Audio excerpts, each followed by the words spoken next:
Hello नमस्कार सभी को। मेरा नाम है गणेश जांगीर। स्वागत है आप सभी का तेज सिविल के डिजिटल प्लेटफॉर्म पर। कैसे हो आप सब? आई होप आप सब अच्छे होंगे, स्वस्थ होंगे, मस्त होंगे और मन लगा के अपनी पढ़ाई कर रहे होंगे। इस सेशन में हम 3 और 4 अगस्त की पांच पांच इंपॉर्टेंट न्यूज और उससे रिलेटेड पांच पांच एमसीक्यूज को देखेंगे। इस सेशन की पीडीएफ आपको हिंदी और इंग्लिश दोनों में ही तेज सिविल के एप्लीकेशन पर और इसके अलावा तेज सिविल के जो टेलीग्राम चैनल है वहां पर मिल जाएगा।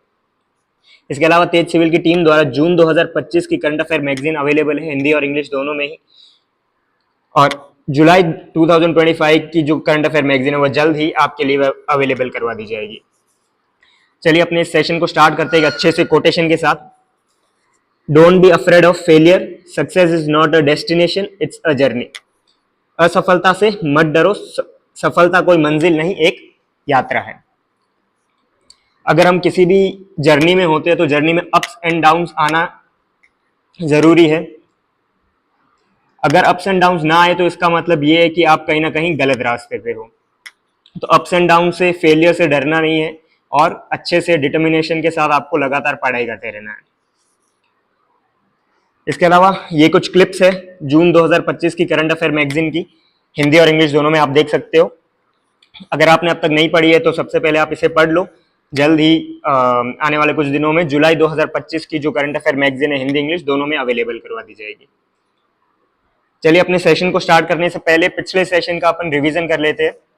लास्ट सेशन में हमने पहली न्यूज देखी थी कि नासा और इसरो ने निसार उपग्रह का उन्नत पृथ्वी अवलोकन के लिए सफल प्रक्षेपण किया।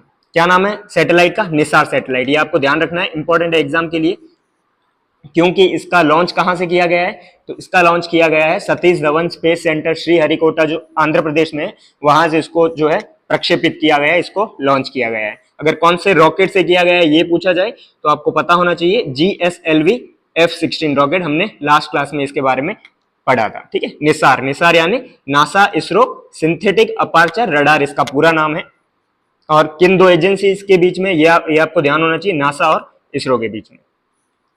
फिर इसके बाद हमने नेक्स्ट न्यूज देखी थी कि भारत और सिंगापुर ने नौसेना अभ्यास सिम्बेक्स का सिंगापुर में जो है इसका अभ्यास किया, या फिर इसका आयोजन कहां पर हुआ? तो सिंगापुर में इसका आयोजन हुआ। किस प्रकार का अभ्यास है? तो ये बाइलेटरल मैरीटाइम एक्सरसाइज है। और इससे पहले हमने ये भी देखा था कि भारत और सिंगापुर के बीच में मिलिट्री एक्सरसाइज हुई थी जिसका नाम था बोल्ड कुरुक्षेत्र। तो ये दोनों एक्सरसाइज आपको ध्यान में होना चाहिए कि किन दो देशों के बीच में होती है। इसके बाद हमने नेक्स्ट न्यूज देखी कि IEPFA ने असंदिग्ध लाभांश दावों के लिए सक्षम निवेशक 100 दिवसीय अभियान को शुरू किया है। क्या नाम है? सक्षम निवेशक। किसके द्वारा? तो IEPFA। ठीक है, ये इकोनॉमिक ऑर्गेनाइजेशन है, इसका नाम ध्यान होना चाहिए कि IEPFA द्वारा सक्षम निवेशक जो है 100 दिवसीय अभियान शुरू किया गया। क्या काम है इसका? तो असंदिग्ध यानी अनक्लेम्ड जो डिविडेंड होते हैं, किसी भी कंपनी में हम इन्वेस्टमेंट करते हैं उसका जो हमारा लाभांश होता है, डिविडेंड होता है, अगर कोई उसको जो है क्लेम ना करे तो उसको क्लेम करने के लिए, जागरूकता फैलाने के लिए IEPFA द्वारा ये 100 दिवसीय अभियान शुरू किया गया है। फिर नेक्स्ट न्यूज हमने देखा कि भारत और UAE ने 13वें जॉइंट डिफेंस कमेटी जो है इसकी मीटिंग की। ठीक है, और कहां पर हुई थी? तो ये हुई थी न्यू दिल्ली में। पहली बार न्यू दिल्ली में हुई है, मैंने आपको बताया था, ये आपके एग्जाम के लिए इंपॉर्टेंट है क्योंकि फर्स्ट टाइम जो है जॉइंट डिफेंस मीटिंग जो है भारत और UAE के बीच में हुई है और यहाँ न्यू दिल्ली में की गई थी ये। और भारत की ओर से किसने चेयर किया था? कौन चेयरमैन था इस मीटिंग में भारत की ओर से? तो हमने बात किया था कि राजेश कुमार सिंह जो कि डिफेंस सेक्रेटरी है भारत के, वो इसके चेयरमैन थे, और इसके साथ में UAE की तरफ से चेयरमैन थे इब्राहिम नासर। और इस दौरान अगर कुछ समझौते साइन हुए थे तो भारत की ओर से सिग्नेटरीज कौन थे? तो भारत की ओर से सिग्नेटरीज थे डायरेक्टर जनरल, जो कि इंडियन कोस्ट गार्ड के डायरेक्टर जनरल है परमेश शिवमणि, उनके द्वारा जो है साइन किए गए थे। तो ये दो नाम आपको ध्यान में रखना है। इस बार प्रीलिम्स में मैंने आपको बताया था कि एक क्वेश्चन ऐसा पूछा गया था कि डिफेंस मीटिंग में भारत की ओर से कौन जो है चेयरमैन था। तो अब ऐसे क्वेश्चंस पूछे जा रहे हैं, नाम पूछा जा रहा है, तो आपको ध्यान में रखना है। ठीक है, राजेश कुमार सिंह जो कि डिफेंस सेक्रेटरी है। फिर हमने देखा कि थार मरुस्थल में नई हड़प्पा स्थल की खोज की गई, और हमने देखा कि क्या नाम था? नाम है रातड़ीरी ढेरी। कहां पर है? कौन से जिले में है? हमने देखा था कि रामगढ़ जैसलमेर के पास में है, 60 किलोमीटर के आसपास ये जैसलमेर में जो है इसका उत्खनन किया गया। और इसके अलावा हमने बात की कि किसके द्वारा इसको सर्च किया गया, किसके द्वारा उत्खनन किया गया, तो हमने कुछ एक्सकेवेटर्स का नाम देखा था, दिलीप कुमार सैनी, ठीक है, जो राजस्थान विश्वविद्यालय के शोधकर्ता है। दिलीप कुमार सैनी के अलावा हमने देखा कि पार्थ जागनी है, जीन सिंह थे, तमेग पंवार थे, रविंद्र देवड़ा थे, प्रदीप कुमार गर्ग, छत्तर सिंह रामगढ़। तो ये सब नाम हमने पिछले सेशन में देखा था। अगर आपने नहीं देखा है तो प्लीज उसे देखिए। और ये जो न्यूज है आपके एग्जाम के लिए वेरी वेरी इंपॉर्टेंट है। और ये थार डेजर्ट में जो हड़प्पा स्थल की खोज का पहला ऐसा स्थल है जो थार डेजर्ट में पाया गया है, हड़प्पा सभ्यता से रिलेटेड। चलिए इस सेशन की पहला क्वेश्चन हम देखते हैं। पहला प्रश्न आप देख सकते हो कि जुलाई 2025 में म्यांमार की नई अंतरिम संघीय सरकार के प्रधानमंत्री के रूप में किसे नियुक्त किया गया? Who has been appointed as the new Prime Minister of Interim Union Government of Myanmar as of July 2025? Yulia Enato Livana, यू न्यो सो, जीन लूसियन क्वासी या कामिल अल तैयब इद्रिस? इसका आंसर है यू न्यो सो। बाकी सब नाम आपको कहीं ना कहीं अब आप रिलेट कर रहे होंगे, क्योंकि मैंने ये जो नाम है आपसे काफी बार इसके बारे में चर्चा कर रखी है, हमने काफी बार रिवीजन किया और ये आपके एग्जाम के लिए इंपॉर्टेंट है। इसलिए सबसे पहले हमने देखा यूलिया जो एनातो लीवाना है, ये इन्हें किस पद पर नियुक्त किया गया था? ये पीएम बनाई गई है किसकी? तो यूक्रेन की, यूक्रेन देश की जो पीएम है, किसे बनाया गया? यूलिया एनातो लीवाना, ठीक है। फिर हमने देखा जीन लूसियन क्वासी, तो हमने देखा था कि टोगो देश है, टोगो देश में नया पार्लियामेंट्री सिस्टम जो है अपनाया गया है। उस नए पार्लियामेंट्री सिस्टम के अंतर्गत जो पहला राष्ट्रपति चुना गया है उसका नाम है जीन लूसियन क्वासी।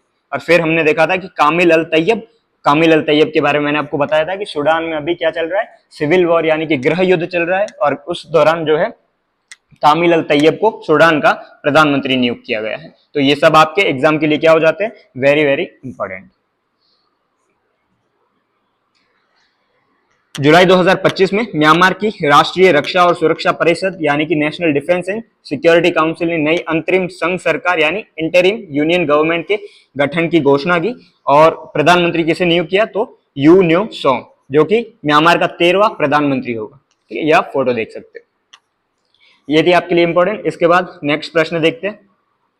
अगला प्रश्न है आपके लिए 31 जुलाई 2025 को भारतीय नौसेना द्वारा प्राप्त नीलगिरी क्लास परियोजना 17A के तीसरे स्टेल्थ फ्रिगेट का नाम क्या है? What is the name of third stealth frigate of the Nilgiri class project 17A received by Indian Navy on 31 July 2025? INS Sharda, INS Tamal, INS Himgiri या INS अजय? क्या नाम है? इसका आंसर है INS हिमगिरी। ये भी नाम हमने पहले रिवाइज कर रखे हैं, वापस आपको बताता हूं। INS शारदा क्या है? तो मैंने आपको बताया था कि इंडिया, भारत और मालदीव, भारत और मालदीव के बीच में पहला आपदा राहत के लिए एक एक्सरसाइज हुई थी, HADR नाम था उसका। फर्स्ट एक्सरसाइज हुई थी HADR। इस HADR यानी आपदा राहत एक्सरसाइज में भारत की ओर से किस इंडियन नेवल शिप ने पार्टिसिपेट किया था? उसका नाम है शारदा, ठीक है। तो ये एक्सरसाइज भी आपके लिए इंपॉर्टेंट है। अगर आपके एग्जाम में पूछे कि आपदा राहत जो अभ्यास हुआ था वो किन दो देशों के बीच में हुआ, तो इंडिया और मालदीव के बीच में। और इंडिया की ओर से कौन से जहाज ने जो है पार्टिसिपेट किया था? तो इंडियन नेवल शिप शारदा।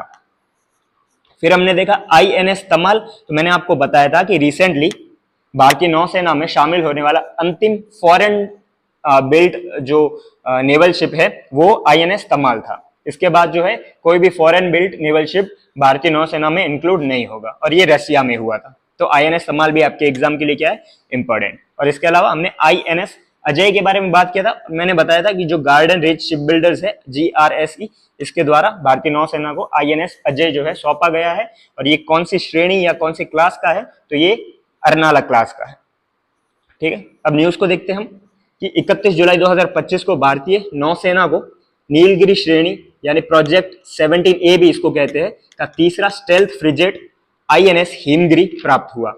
अच्छा, स्टेल्थ फ्रिगेट आप काफी बार पढ़ते होंगे कि ये फ्रिगेट क्या होता है, स्टेल्थ क्या होता है। तो स्टेल्थ फ्रिगेट ऐसे जहाज होते हैं जिनको जो है रडार के माध्यम से जो है पकड़ा नहीं जा सकता। है ना, जिन्हें कैच नहीं किया जा सकता रडार के माध्यम से, उनको स्टेल्थ फ्रिगेट्स कहते हैं। जहाज को garden rich ship builder and engineer GRSE, जो कि कोलकाता पश्चिम बंगाल में है, उसके द्वारा निर्मित किया गया है। ठीक है, तो ये आपको ध्यान रखना है। और इसके अलावा बात करें कि भारतीय नौसेना की ओर से रियर एडमिरल रवनीश सेठ ने इसको जो है स्वीकार किया था। और INS हिमगिरी की बात करें तो ये प्रोजेक्ट ए के तहत 3 स्टेल्थ फ्रिगेट बनाने के लिए जो garden research ship builder GRSE है, इनके और मिनिस्ट्री ऑफ डिफेंस के बीच में 21,833 करोड़ का जो है समझौता या अनुबंध हुआ था। उसके तहत जो है 3 स्टेल्थ फ्रिगेट्स जो है भारतीय नौसेना को देने हैं। हिमगिरी की बात करें तो हिमगिरी नाम पहले के INS हिमगिरी, जो कि F-34 जहाज था, उससे लिया गया है, जिसे 2005 में डीकमीशन या सेवा मुक्त कर दिया गया था। इसको डिजाइन किसने किया? तो इसको डिजाइन किया है युद्धपोत design bureau, worship design bureau. ठीक है, डेवलप किया है GRSE ने, ध्यान रखना, और डिजाइन किया है वॉरशिप डिजाइन ब्यूरो या युद्धपोत डिजाइन ब्यूरो। तो ये नाम आपको ध्यान में रखने हैं, एग्जाम में अब ऐसे क्वेश्चन पूछे जाएंगे। अगला प्रश्न है आपके लिए कि किस देश ने जलवायु परिवर्तन की प्रतिक्रिया क्षमता को मजबूत करने के लिए PRSS उपग्रह लॉन्च किया? Which country launched the PRSS to enhance its climate change response capabilities? India, Spain, Pakistan या इजराइल? तो इसका आंसर है पाकिस्तान, P से पाकिस्तान, ये ध्यान रखना। अगर स्पेस टेक से रिलेटेड अगर कुछ इंडिया की रिसेंटली न्यूज की बात करें तो सबसे इंपॉर्टेंट न्यूज रिसेंटली इंडिया के लिए क्या रही थी कि एक्सियोम 4 मिशन हुआ था। एक्सियोम 4 मिशन, और एक्सियोम 4 मिशन में भारत की ओर से कौन गए थे? शुभांशु शुक्ला। तो ये आपको नाम ध्यान रखना है। ठीक है, इसके अलावा भारत की एक प्राइवेट स्पेस टेक है, स्पेस स्टार्टअप है, जिसका नाम है अनंत टेक्नोलॉजी। इसके द्वारा भारत का पहला ब्रॉडबैंड सैटेलाइट बनाया जा रहा है। जैसे कि स्पेस एक्स द्वारा स्टारलिंक बनाया जा रहा है, उसी तरह भारत की ओर से अनंत द्वारा ये बनाया जा रहा है, ताकि उनके साथ जो है कंपीट कर सके। तो अनंत द्वारा बनाया जा रहा है, ये आपको नाम ध्यान रखना है, अनंत टेक्नोलॉजी का। ठीक है, स्पेन की बात करते हैं तो स्पेन से रिलेटेड मैंने आपको बताया था, रिसेंटली स्पेन की कंपनी GMV ने ल्यूपिन नाम का एक नेविगेशन सिस्टम, जैसे कि अपने यहाँ पर गूगल मैप होता है, उसी तरीके से ल्यूपिन नाम का एक नेविगेशन सिस्टम बनाया है। किसके लिए? चंद्रमा के लिए, चांद के लिए। ठीक है, तो ल्यूपिन किसके द्वारा? स्पेन द्वारा। फिर इजराइल की बात करते हैं तो हमने देखा था कि इजराइल द्वारा रिसेंटली ड्रॉर नाम की एक सैटेलाइट लॉन्च की गई थी। अगर एग्जाम में पूछे कि ड्रॉर 1 सैटेलाइट किस देश की है, तो इजराइल की। और मैंने आपको एक और बताया था कि जो इजराइल का आयरन डोम है, उससे प्रेरित होकर यूएसए ने कौन सा लॉन्च किया है? गोल्डन डोम। तो ये भी आपको ध्यान में रखना है। अब देखते हैं अपनी न्यूज को। 31 जुलाई 2025 को पाकिस्तान ने जलवायु परिवर्तन निगरानी और प्रतिक्रिया क्षमता यानी climate change monitoring and response capability को मजबूत करने के लिए पाकिस्तान रिमोट सेंसिंग उपग्रह यानी PRSS Pakistan remote sensing satellite launch किया। ठीक है, कौन से रॉकेट के माध्यम से? तो इसका नाम है कुआईजोउ 1A, इसका लॉन्च व्हीकल था। ठीक है, और कहां से लॉन्च किया गया? तो ये सिचुआन प्रांत जो कि चीन में है, वहां से इसको जो है लॉन्च किया गया। तो बस आपको यही ध्यान रखना है अपने एग्जाम के लिए। अगला प्रश्न है कि 1 अगस्त 2025 को भारत के नए सेना उप प्रमुख vice chief of army staff के रूप में किसे नियुक्त किया गया? Who has been appointed as the new vice chief of army staff of India on 1 August 2025? क्या है आंसर इसका? Lieutenant general NS Raja Subramaniam, lieutenant general Upendra Dwivedi, lieutenant general Pushpendra Singh या lieutenant general Satendra K Saini? इसका आंसर है lieutenant general Pushpendra Singh. News देखते हैं।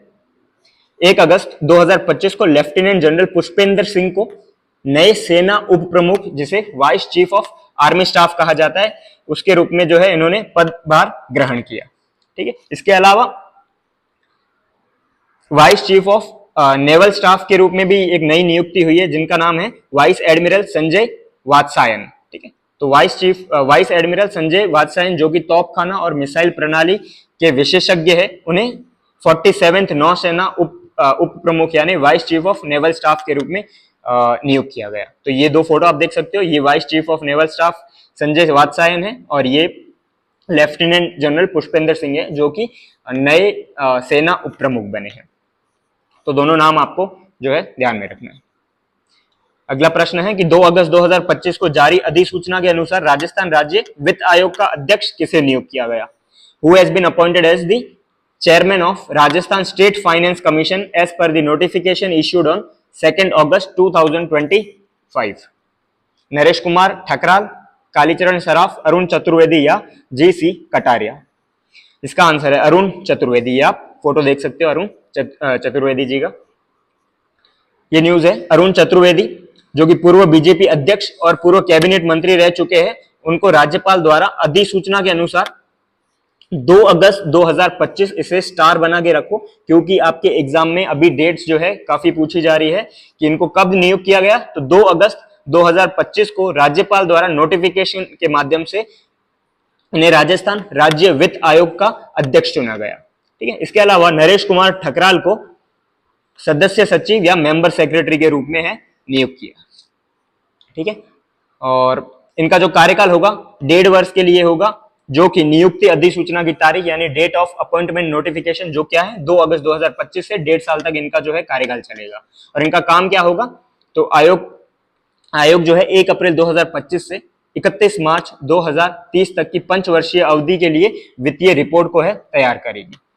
और ये आयोग का गठन किस संविधान के किस अनुच्छेद के अनुसार होता है? तो अनुच्छेद 243 आई जो कि भाग 9A पार्ट 9A के अनुसार। ठीक है, तो ये आर्टिकल ध्यान में रखना, 243 आई भाग 9A। अगला प्रश्न है आपके लिए कि 71वें राष्ट्रीय फिल्म पुरस्कार के संबंध में निम्नलिखित कथनों पर विचार करिए। Consider the following statement regarding the 71st national film festival national film award 2025। Film Animal ने सर्वश्रेष्ठ फीचर फिल्म का पुरस्कार जीता। The film Animal won the best feature film award. Vikrant Massey ने सर्वश्रेष्ठ अभिनेता का पुरस्कार जीता। Vikrant Massey won the best actor award as the sole recipient. क्या आंसर इसका? इसका आंसर है केवल, इसका आंसर है ना तो 1 ना ही 2। ये आप देख सकते हो 71वें राष्ट्रीय फिल्म पुरस्कार के मुख्य आकर्षण मेन हाइलाइट्स क्या क्या थी? तो जूरी ने 2023 के लिए 232 फीचर फिल्म की एंट्रीज ली थी और उनका मूल्यांकन किया। अगर मैं टॉप अवार्ड्स यानी शीर्ष पुरस्कारों की बात करूं तो सर्वश्रेष्ठ फीचर फिल्म का अवार्ड किसे मिला? 12th फेल को। ठीक है, जो कि हिंदी लैंग्वेज की फिल्म है 12th फेल, उसे सर्वश्रेष्ठ फीचर फिल्म का अवार्ड मिला, ना कि एनिमल को। अगर मैं राष्ट्रीय मूल्यों पर सर्वश्रेष्ठ फिल्म की बात करूं तो सैम बहादुर को मिला। सर्वश्रेष्ठ निर्देशन यानी कि बेस्ट डायरेक्शन का अवार्ड किसे मिला? तो सुदीप्तो सेन जो कि द केरला स्टोरी के लिए है। बेस्ट डॉक्यूमेंट्री या सर्वश्रेष्ठ व्रत चित्र की बात करूं तो God, vulture and human. Best children film या सर्वश्रेष्ठ बाल फिल्म की बात करूं तो नुल 2 एक मराठी मूवी है या फिर मैं कहूं मराठी बाल फिल्म है, उसको मिला। सर्वश्रेष्ठ लघु फिल्म या बेस्ट शॉर्ट फिल्म की बात करें तो गिद्ध मेहतर या गिद्ध द स्कैवेंजर्स इसे मिला। सर्वश्रेष्ठ पुरुष अभिनेता मेल एक्टर की बात करें तो जॉइंट विनर्स रहे कौन कौन? शाहरुख खान जवान मूवी के लिए और विक्रांत मैसी रहे 12th फेल मूवी के लिए। ठीक है, तो दोनों नाम आपको ध्यान रखना है, शाहरुख खान और विक्रांत मैसी, और बेस्ट फीचर फिल्म मिली है 12th फेल को। अगर मैं सर्वश्रेष्ठ महिला अभिनेत्री की बात करूं यानी बेस्ट फीमेल एक्टर तो रानी मुखर्जी को मिला है मिस चैटर्जी वर्सेस नॉर्वे। तो ये नाम भी आपको ध्यान में रखना है। इसके अलावा कुछ और पुरस्कार की बात करते हैं। बेस्ट कोरियोग्राफी की तो रॉकी और रानी की प्रेम कहानी मूवी के गाने को मिला है। सर्वश्रेष्ठ संगीत निर्देशन या बेस्ट म्यूजिक डायरेक्शन की बात करें तो जॉइंट विनर्स रहे जीवी प्रकाश कुमार और हर्षवर्धन रामेश्वर। और इसके अलावा अगर मैं AVGC यानी animation, visual effect, gaming and comics के लिए बेस्ट फिल्म की बात करें विजुअल इफेक्ट में तो हनुमान मूवी जो कि तेलुगु मूवी थी उसको ये पुरस्कार मिला। अब बात करते हैं राष्ट्रीय फिल्म पुरस्कार के बारे में। तो इसकी स्थापना 1954 में हुई थी। ठीक है, और भारत सरकार द्वारा। और ये किसके अधीन आता है? तो भारत सरकार के सूचना और प्रसारण मंत्रालय यानी ministry of information and broadcasting के अंतर्गत। पुरस्कार के तहत पुरस्कार के 2 घटक है, स्वर्ण कमल गोल्डन लोटस, इसमें एक मेडेलियन, एक प्रमाण पत्र, नकद पुरस्कार दिया जाता है। और दूसरा है रजत कमल, जिसमें एक प्रमाण पत्र और नगद पुरस्कार दिया जाता है। अगर मैं एलिजिबिलिटी क्राइटेरिया या पात्रता मानदंड की बात करूं तो फिल्में जो है भारत में निर्मित होनी चाहिए, प्रोड्यूस्ड इन इंडिया होनी चाहिए, और जो मेकर्स है, निर्माता, वो भारतीय नागरिक होने चाहिए। और फिल्मों को पिछले वर्ष यानी 1 जनवरी से 31 दिसंबर के बीच में सीबीएफसी द्वारा प्रमाणित होनी चाहिए।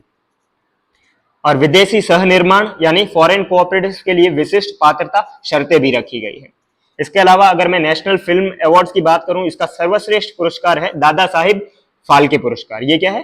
तो भारत का सर्वोच्च सिनेमाई सम्मान है, ठीक है। और इसको जो है एस्टेब्लिश किया था 1969 में, 1969 में, भारतीय सिनेमा के जनक दादा साहिब फाल्के के सम्मान में। और इस पुरस्कार के तहत स्वर्ण कमल दिया जाता है, 10 लाख रुपए का नगद पुरस्कार और प्रमाण पत्र, रेशम रोल और एक शॉल दी जाती है।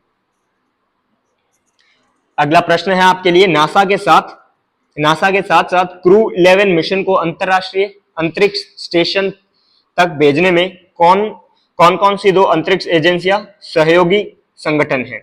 Which 2 space agency along with NASA are organizing partners in the Crew 11 mission to the International Space Station? ESA ISRO, JAXA Roscosmos, या CNSA इसरो, या ESA रॉसकॉस्मोस? क्या है आंसर इसका? तो जापान की स्पेस एजेंसी और रशिया की स्पेस एजेंसी।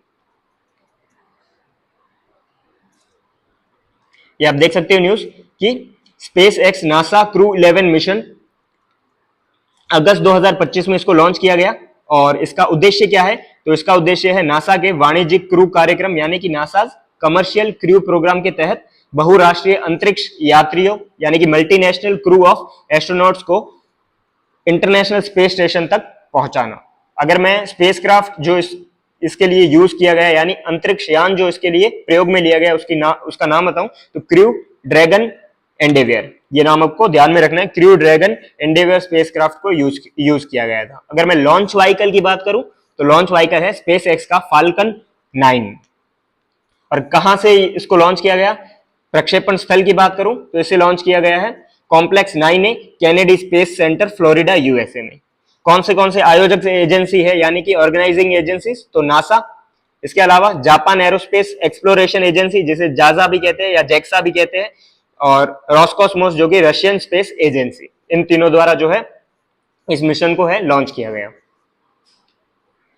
अगर क्रू 11 मिशन के उद्देश्य की बात करें तो कई अंतरराष्ट्रीय अंतरिक्ष एजेंसियों के अंतरिक्ष यात्रियों को अनुसंधान यानी कि रिसर्च, मेंटेनेंस और अंतरिक्ष अन्वेषण में अंतरराष्ट्रीय सहयोग प्रदान करना, international cooperation in space exploration, ठीक है। और अगर क्रू 11 के चालक दल के सदस्यों की बात करूं तो जेना कार्डमैन जो कि क्रू कमांडर है, और वो कहां से है? नासा यूएसए से। और ये इनकी पहली अंतरिक्ष उड़ान होगी। क्या नाम है? जेना कार्डमैन। इसके अलावा माइक फिनके ये पायलट है और ये कहां से है? यूएसए से, नासा के साइंटिस्ट है। इसके अलावा किमिया युई जो कि मिशन विशेषज्ञ यानी मिशन स्पेशलिस्ट है, और ये कहां से? जेक्सा से, जापान।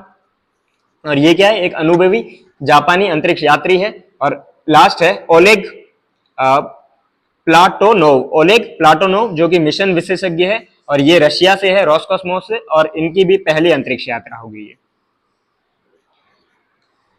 अगला प्रश्न आपके लिए, चेस ई स्पोर्ट वर्ल्ड कप 2025 का पहला विजेता कौन बना? Who won the first ever chess e-sport World Cup title in 2025? Grandmaster Hikaru Nakamura, grandmaster Alireza Firouzja, या grandmaster Magnus Carlsen, grandmaster Arjun Erigaisi?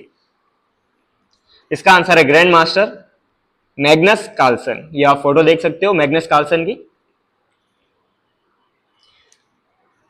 शतरंज, मैग्नस कार्लसन ने पहला शतरंज ई स्पोर्ट विश्व कप अपने नाम किया, ठीक है। आयोजक ऑर्गेनाइजर कौन है? तो ई स्पोर्ट वर्ल्ड कप फाउंडेशन। कहां पर हुआ था? रियाद, सऊदी अरब में।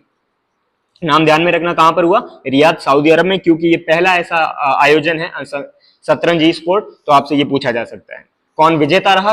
Magnus Carlsen. और कहां पर हुआ? रियाद, सऊदी अरेबिया में, ठीक है। चैंपियन की हमने बात की मैग्नस कार्लसन, और वर्तमान में मैग्नस कार्लसन जो है ये चेस के नंबर 1 प्लेयर है, और ये कहां से आते हैं, तो ये नॉर्वे से आते हैं। और ये कौन सी टीम में थे, टीम लिक्विड। ये इनका या मैं ये कहूं कि शतरंज ई स्पोर्ट्स विश्व कप का जो है पहला विजेता के रूप में मैग्नस कार्लसन जो है विनर बने थे। ग्रैंड फिनाले में इन्होंने किसको हराया, तो इन्होंने फ्रांस के एलीरेजा फिरोजा को हराया। उप विजेता कौन रहे, एलीरेजा फिरोजा, जो कहां के, फ्रांस के, और इनकी टीम थी फाल्कन। तीसरे पायदान पे रहे जीएम हिकारू नकामुरा, जो यूएसए से है, और इनकी टीम थी फाल्कन। और चौथे स्थान पर रहे भारत के अर्जुन एरिगेसी। तो ये आपको ध्यान में रखना है कि जो पहला शतरंज ई स्पोर्ट हुआ उसमें भारत के प्रदर्शन की बात करें तो भारत के लिए सर्वोच्च प्रदर्शन किया अर्जुन एरिगेसी ने, जो कि टूर्नामेंट में 4th पोजीशन पर रहे थे। इनकी टीम कौन सी थी, जेन जी ई स्पोर्ट इनकी टीम का नाम था। ठीक है। अगला प्रश्न है आपके लिए, आदि कर्मयोगी अभियान के अंतर्गत जनजातीय कार्य मंत्रालय ने भुवनेश्वर के साथ साथ किस शहर में नया क्षेत्रीय प्रक्रिया प्रयोगशाला स्थापित किया।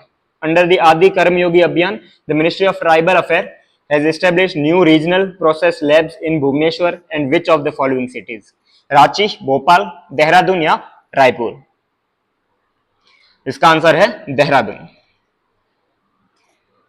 ये आप देख सकते हो, भारत के जनजातीय मामलों के मंत्रालय यानी कि मिनिस्ट्री ऑफ ट्राइबल अफेयर्स ने निम्नलिखित में आदि कर्मयोगी अभियान के तहत नई क्षेत्रीय प्रक्रिया प्रयोगशाला यानी कि रीजनल प्रोसेस लैब्स की शुरुआत की। कौन से 2 स्थान पर, तो देहरादून जो कि उत्तराखंड में है, और दूसरा भुवनेश्वर जो कि ओडिशा में है। ठीक है। इनका काम क्या है कि ये क्षेत्रीय प्रक्रिया प्रयोगशाला जो है भारत के जनजातीय प्रधान क्षेत्रों में उत्तरदायी यानी कि रिस्पॉन्सिबिलिटी और समावेशी शासन, रिस्पॉन्सिव एंड इंक्लूसिव गवर्नेंस को बढ़ावा देगी। अगर मैं क्षेत्रीय प्रक्रिया प्रयोगशाला या रीजनल प्रोसेस लैब्स के बारे में बात करूं तो जनजातीय क्षेत्रों में जमीनी स्तर के नेतृत्व यानी कि ग्रास रूट लीडरशिप और शासन सुधारों यानी कि गवर्नेंस रिफॉर्म्स को सुविधाजनक बनाने के लिए जिला स्तरीय संस्थागत जो है ये एक मंच है। और ये आदि कर्मयोगी अभियान जो कि उत्तरदायी शासन के लिए राष्ट्रीय मिशन है, उसके तहत ये पहल शुरू की गई है। इसका उद्देश्य तो स्थानीय जनजाति कार्यकर्ताओं यानी कि लोकल ट्राइबल फंक्शनरीज के लिए प्रशिक्षण, उन्हें स्किलिंग्स और क्षमता निर्माण, ट्रेनिंग्स और कैपेसिटी बिल्डिंग्स के रूप में कार्य करेगा। ये देहरादून और भुवनेश्वर से पहले 2 और आरपीएल्स यानी कि क्षेत्रीय प्रक्रिया प्रयोगशाला स्थापित की गई थी, एक रांची में और दूसरी की गई थी भोपाल मध्य प्रदेश में। अब बात करते हैं आदि कर्मयोगी अभियान की। आदि कर्मयोगी अभियान के बारे में, तो इसकी शुरुआत हुई थी जून 2025 में जनजातीय मामलों के मंत्रालय द्वारा। ठीक है। और इसका उद्देश्य जनजातीय जमीनी स्तर के जो कार्यकर्ता है उनको उत्तरदायी जन केंद्रित शासन यानी कि रिस्पॉन्सिव पीपल सेंट्रिक गवर्नेंस के लिए टूल्स प्रोवाइड करना और उन्हें प्रशिक्षण प्रोवाइड करना। इसका टारगेट क्या है, तो 20 लाख जनजातीय जमीनी नेता यानी कि 20 lakh tribal grass root leaders को तैयार करना। और ये इनिशिएटिव किन 2 स्कीम्स के साथ में संरेखित है, तो पीएम जनमान जो कि प्रधानमंत्री जनजाति आदिवासी न्याय महाअभियान, और इसके अलावा धरती आबा जनजातीय ग्राम उत्कर्ष अभियान, इन 2 के साथ में जो है संरेखित है। ठीक है। कार्यक्रम के कुछ मुख्य आधार यानी कोर पिलर्स की बात करूं तो 3 कोर पिलर्स है, कन्वर्जेंस यानी कि सनद, कम्युनिटी यानी समुदाय, और कैपेबिलिटी यानी क्षमता। और शामिल अगर मैं इस पहल के लिए कुछ प्रमुख मंत्रालय और विभाग की बात करूं तो मिनिस्ट्री ऑफ ट्राइबल अफेयर यानी जनजातीय मामलों का मंत्रालय इसमें शामिल है, ग्रामीण विकास मंत्रालय यानी मिनिस्ट्री ऑफ रूरल डेवलपमेंट, महिला और बाल विकास मंत्रालय यानी कि ministry of women and child development, जल शक्ति मंत्रालय यानी मिनिस्ट्री ऑफ जल शक्ति, स्कूल शिक्षा मंत्रालय यानी मिनिस्ट्री ऑफ स्कूल एजुकेशन, और ministry of environment forest and climate change यानी कि पर्यावरण वन और जलवायु परिवर्तन मंत्रालय इसमें शामिल है। फिर लास्ट प्रश्न है आपके आज इस सेशन का कि वर्ष 2025 में राष्ट्रपति रोवर पुरस्कार राजस्थान से किसने प्राप्त किया। Who among the following received the president rover award in 2025 from Rajasthan. Arjun Singh, Dinesh Kumar, Yatin Verma, या फिर बी और सी दोनों, यानी दिनेश कुमार और यतिन वर्मा दोनों। इसका आंसर है बी और सी दोनों, दिनेश कुमार और यतिन वर्मा। राष्ट्रपति रोवर पुरस्कार यानी प्रेसिडेंट रोवर अवार्ड, आधिकारिक तौर पर इसे क्या कहते हैं, राष्ट्रपति रोवर प्रमाण पत्र यानी कि राष्ट्रपति रोवर सर्टिफिकेट। भारत में रोवर खंड, अच्छा रोवर क्या होता है, तो रोवर एक कार्यक्रम होता है, स्काउटिंग में कार्यक्रम होता है, उसे रोवर कहते हैं। उसके लिए सर्वोच्च आधिकारिक स्काउट और गाइड सम्मान जो है दिया गया है राष्ट्रपति द्वारा। राजस्थान से किन दो पार्टिसिपेंट्स को मिला, तो दिनेश कुमार को और दूसरा यतिन वर्मा को। और अवार्ड किसने रिसीव किया, तो अवार्ड रिसीव किया था दिनेश कुमार ने। किसके द्वारा दिया गया, तो महामहिम द्रौपदी मुर्मू, इनके द्वारा जो है ये अवार्ड दिया गया था। और इस दौरान क्या मिलता है, तो राष्ट्रपति से संदेश के साथ एक बैज मिलता है, इसके अलावा एक प्रमाण पत्र मिलता है, इसके अलावा सेवा के राष्ट्रीय स्तर के उदाहरण के रूप में एक मान्यता भी इनको दी जाती है। तो ये थे आज आपके 5 इंपॉर्टेंट न्यूज और उससे रिलेटेड एमसीक्यूज 3 और 4 अगस्त के। अब बात करते हैं आपके होमवर्क प्रश्न की। आपका होमवर्क प्रश्न है, who was honoured with 2025 United nation population award in the individual category. वर्ष 2025 में संयुक्त राष्ट्र जनसंख्या पुरस्कार व्यक्तिगत श्रेणी से किसे सम्मानित किया। मैंने आप इस बार में इस न्यूज को हमने अच्छे से देखा था, ये आपके एग्जाम के लिए वेरी वेरी इंपॉर्टेंट न्यूज है। मैंने आपको बताया था कि जो विनर है वो भारत की ओर से 3rd विनर है, ठीक है। तो अपने एग्जाम के लिए क्या हो जाता है, बहुत ही इंपॉर्टेंट हो जाता है। आपको इसका आंसर कमेंट करके देना है।